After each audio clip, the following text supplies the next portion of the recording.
Hello, c'est Maya et bienvenue sur ma chaîne. Pour la première vidéo spéciale Ramadan, je vous ai concocté la recette de la harira marocaine accompagnée de la samsa tunisienne.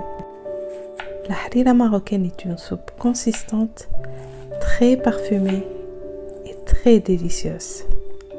J'ai commencé par couper un oignon et une gousse d'ail en fines morceaux. Et j'ai ciselé quelques branches de céleri et un bouquet de coriandre fraîche. Vous allez voir, la coriandre fraîche, c'est la base de la harira. C'est elle qui va parfumer cette soupe. Si vous ne l'aimez pas, vous pouvez la remplacer par du persil. Je vais couper ma viande en petits dés. Ici, j'ai choisi d'utiliser la viande de veau, mais vous pouvez utiliser un autre type de viande. Je commence par faire revenir l'oignon et l'ail à feu moyen dans de l'huile d'olive. Ici, j'ai ajouté un piment coupé en petits morceaux, mais ça reste facultatif. Puis, j'ai ajouté les herbes aromatiques, le céleri ainsi que la coriandre fraîche. Je vais les faire revenir quelques minutes. Je rajoute la viande.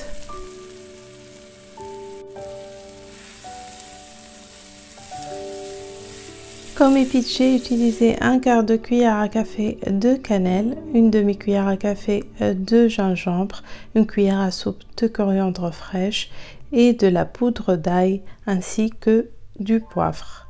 J'ai ajouté un peu d'harissa, mais vous n'êtes pas obligé de le faire. Dans la recette originale, il n'y a pas d'harissa. C'est juste mon côté tunisien qui ressort. J'ai fait revenir tout ça à feu doux, puis j'ai ajouté la pulpe de tomate. J'ai mis 150 g environ, un peu d'eau et je vais laisser mijoter quelques minutes.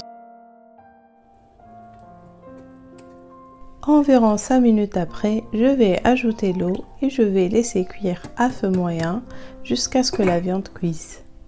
Après environ une vingtaine de minutes, je vais ajouter les pois chiches en conserve. Et si vous utilisez les pois chiches non cuits, il faut les ajouter au début de la cuisson. Laisse mijoter quelques minutes, puis je vais ajouter les pâtes. Ici, j'ai choisi d'utiliser les cheveux d'ange. J'ai mis environ 4 cuillères à soupe. Une fois que la pâte est cuite, je vais ajouter une cuillère à soupe de farine diluée dans un peu d'eau. Cette opération permet d'épaissir la soupe et la rendre plus onctueuse. Je laisse encore cuire quelques minutes à feu doux, puis à la fin de la cuisson, je vais rajouter de la coriandre fraîche afin d'accentuer le goût de la coriandre.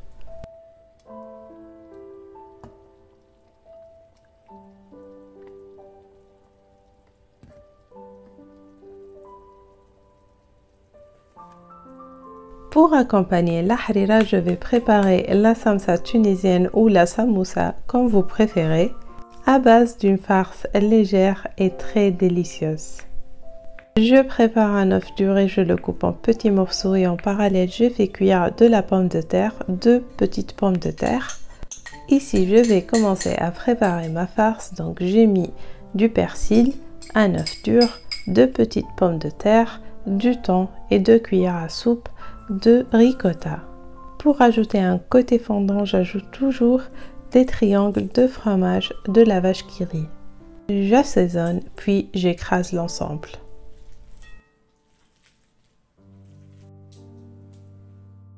Je commence maintenant à préparer mes triangles. Je coupe les feuilles de briques sur 2. Je prends un demi-cercle, je mets un peu de farce au milieu et puis je rabats les côtés. Puis je commence à former le triangle. Je prends le coin en bas à droite, puis je le rabats sur le côté gauche et je procède de la même manière jusqu'à arriver à l'extrémité. Avec le bout qui reste, je forme un triangle et je tâche à bien fermer la samsa.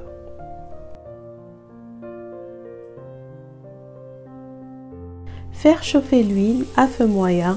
Il faut que l'huile soit bien chaude et non pas brûlante pour qu'après quand on met les feuilles de briques, elles ne vont pas brunir et elles ne vont pas brûler et on aura une très belle couleur dorée. On laisse cuire à feu moyen. Il est très important de maintenir la même température de l'huile tout au long de la cuisson afin d'éviter que la samsa absorbe toute l'huile.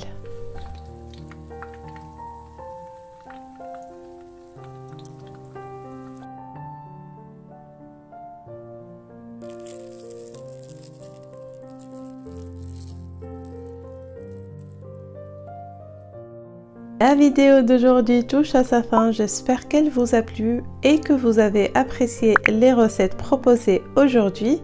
Et si c'est le cas, n'hésitez pas à mettre un petit pouce bleu, à partager la vidéo et à vous abonner.